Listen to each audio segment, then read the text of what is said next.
Vội vàng em đến đây rồi đi, để làm chi, để rồi gieo vẫn trong lòng anh bao sầu bi. Khi biệt ly hoen bờ mi đứng trong người đi, nhìn em quay bước theo ai nơi hoàng hôn khuất bóng đêm phai. Phủ lâu đây vắng bóng hình ai, anh ngồi đây ly rượu say đắng hơn đời nào cây mưa phùn bay. Ai còn thương, ai còn muốn bắt phương trời mây, tình trao như gió heo bay, câu thề xưa vỡ trong chiều mưa.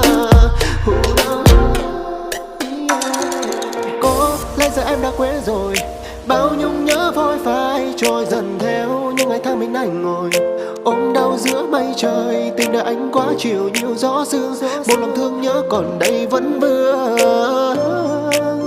Ngồi ôm nhớ thương, trong tim anh là đắng cay, trên tay anh là trắng tay. Thì nói ra sao ở chỗ đây, lòng đâu dám mơ tình này có em lâu dài. Là vì anh đã dài khờ ngu mơ, để dường như coi bước vội vàng thơ. Còn đâu rồi, vậy tại sao em gieo vào tim này xót xa, chỉ vì thứ tha bao lâu anh cứ như người thứ ba. Đừng nhìn anh đôi mắt cất sâu ở phía sau, những lừa dối đã bấy lâu em ơi.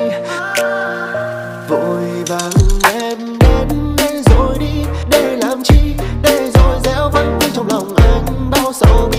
Khi biệt ly hoen bờ mi đứng trong người đi, nhìn em quay bước theo ai nơi hoàng hôn khuất bóng đêm phai. Phủ lâu đây vắng bóng hình ai, anh ngồi đây ly rượu say đắng hơn ngày nào cây mưa phùn bay. Ai còn thương, ai còn muốn bắt